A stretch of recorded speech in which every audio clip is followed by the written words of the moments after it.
Today we're taking a look at these college basketball matches, which are happening on Thursday, March 16, 2023, and giving you our team and total picks for today. Welcome back to High Stakes.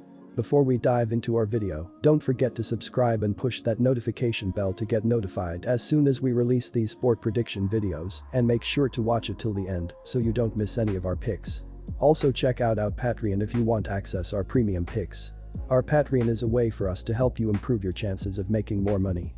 You will find the link in description and comments section below.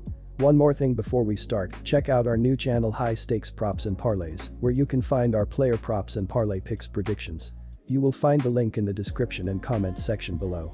West Virginia vs Maryland. West Virginia isn't the same defensive powerhouse team that they have been in recent years, as Huggins doesn't have the guys to run the press as effectively as he would like. The Mountaineers are a good offensive team, and they have a quartet of guys averaging in double figures, so they have balance on that end of the floor. Maryland hasn't bowled anyone over with their style of play this season, as they are mediocre offensively and have had to rely on their defense to try and keep them in games. The problem for the Terrapins is that if the offense struggles, it puts that much more pressure on the defense to step up.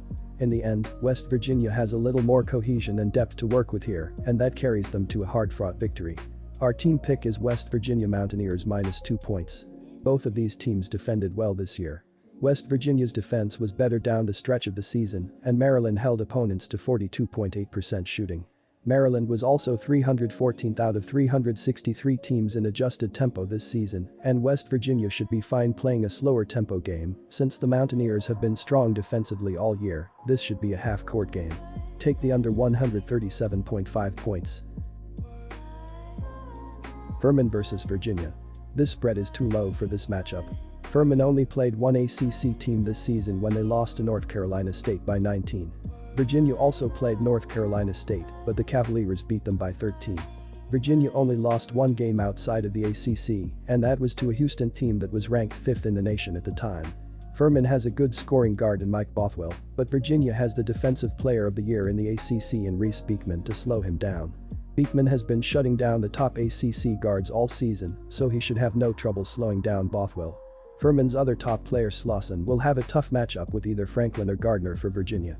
Kihei Clark has been Virginia's point guard seemingly forever. The experienced point guard will not let them get upset in this one. Take Virginia to win and cover in the first round. Virginia has gone under the total in 6 of their last 9 games, and this feels like the type of game where they can really limit their opponent's scoring.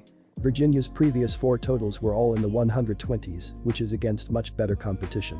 This spread being at 132.5 is too high. Even if Virginia is in complete control of the game, they will not run up a score enough to surpass this total. Virginia is ranked 360th in tempo. When they get a lead, they play smart basketball and do not try to take quick shots and push the pace. Furman does not have the depth or talent to win a shootout here, so if the game is close, it will be low scoring. Take the under in this first round matchup. Take the under 132.5 points. Utah State vs Missouri. These two obviously did not meet during the regular season and also did not have any common opponents. Utah State faced just 4 teams all season who are in the NCAA tournament, while Missouri came across 11 different teams in the dance. The Tigers were 6-4 straight up against ranked opponents this season, while the Aggies went 0-2, both losses to San Diego State. Mizzou is much more battle-tested than Utah State is, and they've proved their mettle plenty. Though their defense might leave a little something to be desired, their offense is strong enough to overcome that. This will be a tight one, but give me the major and the points, please. Take the Tigers plus 1.5 points. With 2 of the top 35 scoring offenses in the country coming together, the experts are expecting big points. Combined this season, these two averaged 158.1 points per game during the season, and over their last 5 apiece, that average was 157 points per game. KenPom ranks Missouri 92nd in tempo and 10th in adjusted offense. Utah State is ranked 108th in KenPom's tempo ratings and 13th in adjusted offense. Both of these teams shoot extremely well, and the Aggies are one of the top 3-point shooting teams in the country, so they can bomb their way back in should they get down big at any point. Utah State should also be able to penetrate a fairly weak Missouri defense. The over is 15-2 in the Tigers' last 18 NCAA tournament games, according to Covers.com, and 8-2 in the Tigers' last 10 games at a neutral site. Take the over 155.5 points. Howard vs Kansas. Howard has won against the spread in their last 4 games, 3 of which were played in neutral arenas. Kansas has lost 4 of their previous 6 games against the spread. Kansas has a losing record against the spread this season, 14-17, while Howard has covered 16 games overall with 12 losses. Look for these trends to continue and look for Howard to play well enough to cover the large spread. Take Howard with the points. Howard has gone under the point total in 3 straight games and 4 of their last 6. They have held their opponent to only 55 points in 2 of the last 3 games.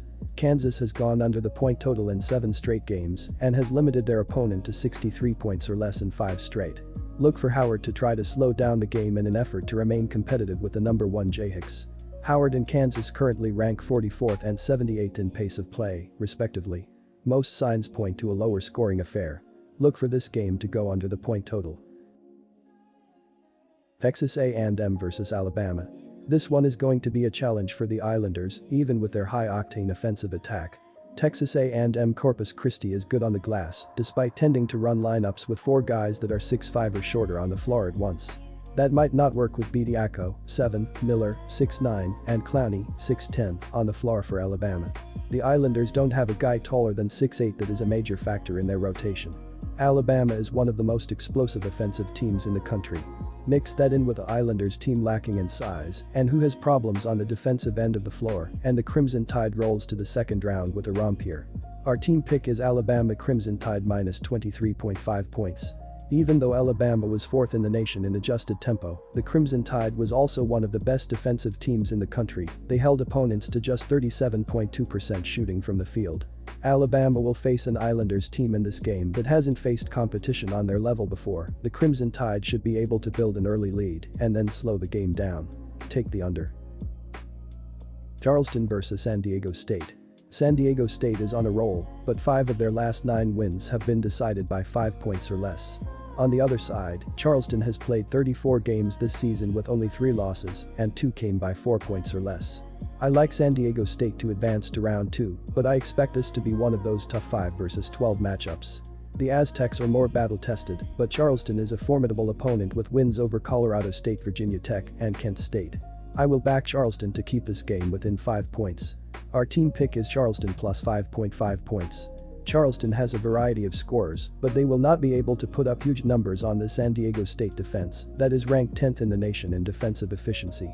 When the Aztecs play well, they do not put up huge offensive numbers. Their leading scorer only averages 12.9 ppg, and after that, it drops to 9.5 ppg for the next highest.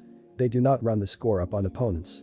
Charleston has gone under the total in 4 straight games, and San Diego State has gone under the total in a shocking 8 straight games. Trust the defenses here to keep this number low. Take the under 142 points. Princeton vs Arizona.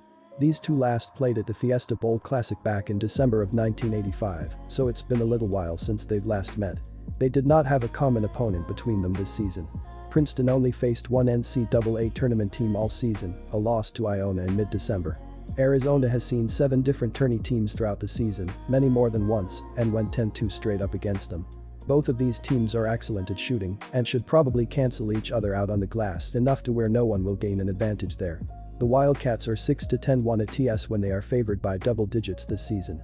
Princeton has only been an underdog in 5 games this season, and 4 of those were by +3. They went 4-1 at TS in those games. Their biggest loss this season was by 12 to Yale.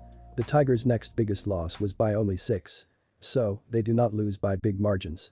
Arizona is prone to turning the ball over, and Princeton will make them pay. The Tigers are 4-0 ATS in their last 4 games.